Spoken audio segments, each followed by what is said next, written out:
Hello అండి. అందరికీ నమస్కారం. నేను మీ కట్టా కార్తీక్. కర్ణాటకలో ధర్మస్థలలో జరుగుతున్నటువంటి తవ్వకాల్లో విస్తుపోయే అంశాలు బయటకొస్తున్నట్టు తెలుస్తా ఉంది. వస్తున్న వార్తల ప్రకారం నిన్ననే మనం చూసాం. ఆరో ప్రదేశంలో అస్థిపంజరం ఎముకలు దొరికాయి అనేటువంటిది. అంటే ఆరో ప్రదేశంలో జరిగిన తవ్వకాల్లో అస్థిపంజరం ఎముకలు బయటపడ్డాయి అనేటువంటిది.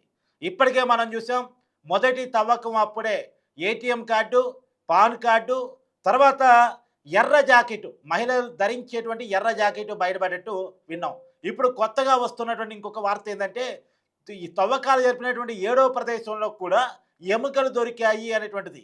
ఈ దొరికిన ఎముకలు 13 ఏళ్ల సంబంధించినటువంటి అమ్మాయికి సంబంధించినవని ఫోరెన్సిక్ నిపుణులు భావిస్తున్నారు అనేటువంటి వార్త కూడా పెద్ద ఎత్తున చక్కర్లు కొడుతుంది. కానీ అఫీషియల్‌గా ఇప్పటివరకు ఎంక్వైరీ చేస్తున్న సిట్ అధికారులు గాని, ఫోరెన్సిక్ అధికారులు గాని మీడియాకి చెప్పింది లేదు. కానీ మీడియాలో వస్తున్న వార్తల్ని నేను ప్రజెంట్ చేస్తా ఉన్నాను. నిజానికి ధర్మస్థల గురించి మేము తక్కువ వీడియోలు చేయటానికి ఉన్న కారణం ఏందంటే, అదొక సెన్సిటివ్ ఇష్యూ. దాని మీద కొన్ని వివరాలు తీసుకున్న తర్వాతనే మిగతా అన్ని మీడియాల్లో వచ్చిన తర్వాత మాత్రమే దాని మీద వార్తల్ని అందించేటువంటి ప్రయత్నం చేస్తున్నాం. ఎందుకంటే ఇది ఒకవైపు హిందూ ధర్మం మీద జరుగుతున్న కుట్రని, ఎందుకంటే కర్ణాటక రాష్ట్రంలో టెంపుల్ టౌన్‌గా ధర్మస్థలకి పేరుంది. శ్రీ ప్రముఖ మంజునాథ ఆలయం అక్కడ ప్రసిద్ధిగాంచింది. 9 శతాబ్దాల చరిత్ర ఉంది. అయితే అదే టెంపుల్‌లో ఒక పారిశుధ్య కార్మికుడిగా 1995 నుంచి 2014 వరకు పనిచేసిన వ్యక్తి ఇమ్మీడియేట్‌గా ఇప్పుడు బయటకొచ్చేసి, నేను ఈ టెంపుల్‌లో పనిచేసినప్పుడు చాలామంది అమ్మాయిలని అత్యాచారం చేసి నా చేత పాతి పెట్టించారు.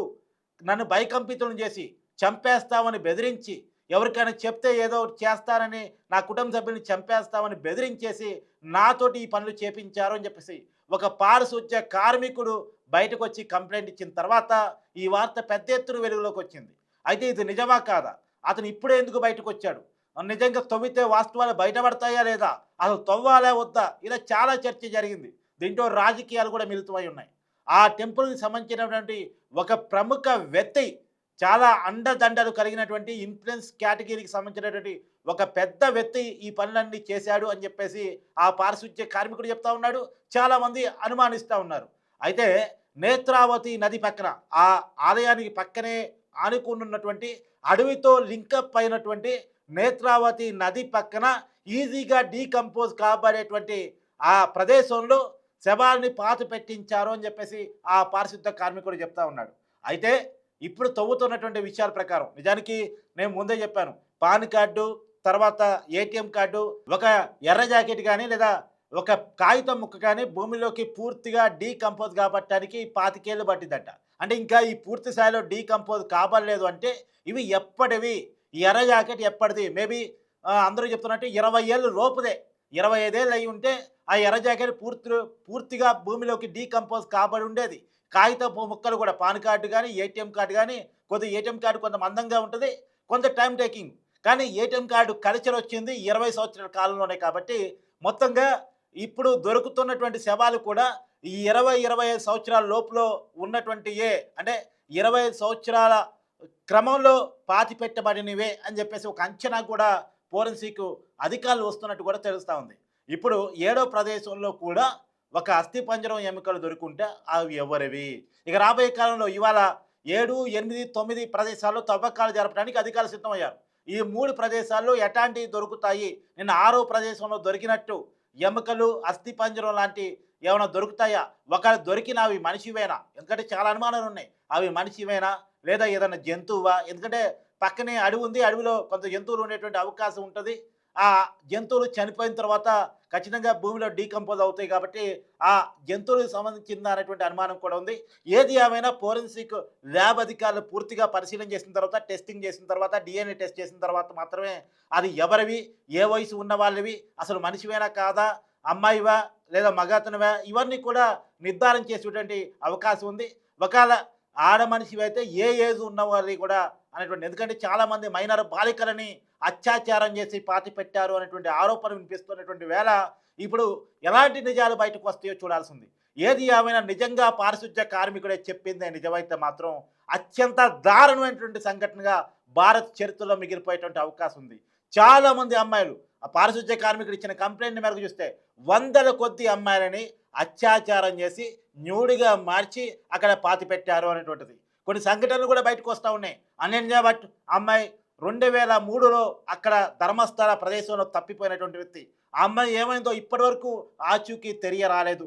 తర్వాత 2012లో ఇంకొక అమ్మాయి మైనర్ బాలిక. ఆ అమ్మాయి కాలేజీకి వెళ్ళి బస్ స్టాండ్‌లో బస్ దిగి ఇంటికి నడిసొస్తున్న క్రమంలో నిజానికి ఇంటికి నడిసొస్తుంటే వాళ్ళ బాబాయ్ కూడా చూశాడంట, పలకరించాడంట. బాబాయ్‌తో మాట్లాడి మళ్ళా ఇంటికి నడిసొస్తున్న క్రమంలో ఇంటికి రాకుండా ఆ అమ్మాయి తప్పిపోయినటువంటి పరిస్థితి. తర్వాత ఆ అమ్మాయి ఏమైంది అనేటువంటిది ఎవరికీ తెలియదు. అదే ఆ అమ్మాయి తర్వాత రోజు చంపబడి నేత్రావతి రివర్ పక్కన శవాయి కనిపించింది, న్యూడ్‌గా కనిపించింది. దాని మీద అక్కడ లోకల్ సిట్ అధికారులు గానీ, సిఐడి అధికారులు గానీ, ఈవెన్ సిబిఐ కూడా ఎంక్వైరీ చేసింది. కానీ ఇప్పటివరకు పర్టికులర్‌గా తేల్చలేని పరిస్థితిని మనం అక్కడ చూస్తా ఉన్నాం. ఇప్పుడు ఈ చావులన్నిటికి, ఈ మిస్సింగ్ కేసులన్నిటికి మనకు ఆన్సర్ దొరుకుతుందా? అనన్య భట్ ఏమైంది? తర్వాత ఆ మైనర్ బాలిక ఏమైంది? తర్వాత తప్పిపోయినటువంటి ఆ ఏరియాలో మిగతా అమ్మాయిలు ఏమయ్యారు? వీటన్నిటికీ కూడా ఆన్సర్ దొరికే అవకాశం ఉందా అనేటువంటి చర్చ మాత్రం జరుగుతూ ఉంది. ఏదేమైనా కర్ణాటక దేశవ్యాప్తంగా సంచలనం చూపిస్తూ ఉంది. ధర్మస్థలంలో ఏం జరుగుతుంది అని చెప్పేసి దేశం మొత్తం కూడా ఎదురు చూస్తూ ఉంది. దేశం మొత్తం కూడా నిజంగా అమ్మాయిల మీద ఇంత పెద్ద దాష్టికం జరిగిందా? దీంట్లో నిజం ఉందా? దీన్ని ఏమైనా కుట్రకోణాలు ఉన్నాయా అనే అంశం మీద ఆసక్తిని కనబరుస్తూ ఉన్నారు. చూడాలి ఏం జరగబోతుందో.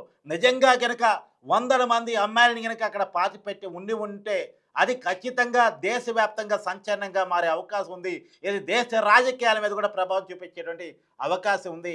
కానీ మరి ఇన్ని రాజకీయ ప్రభావాలు, ప్రలోభాలు దాటుకొని వాస్తవాలు బయటకు వస్తాయా అనేటువంటి చర్చ కూడా చాలా మందిలో ఉంది. చూడాలి ధర్మస్థలంలో ఈరోజు 7, 8, 9 తవ్వకాల్లో ఎలాంటి విషయాలు బయటపడతాయి అనేటువంటిది. ఇప్పటికే వస్తున్న వార్తల ప్రకారం 7వ ప్రదేశంలో తవ్వకాలు ముగిశాయి. అక్కడ కూడా ఒక అస్థిపంజరం ఎముకలు దొరికాయి అని చెప్పేసి వార్తలు అందుతూ ఉన్నాయి. చూడాలి ఇంకా ఎలాంటి విషయాలు బయటకు వస్తాయి అనేటువంటిది.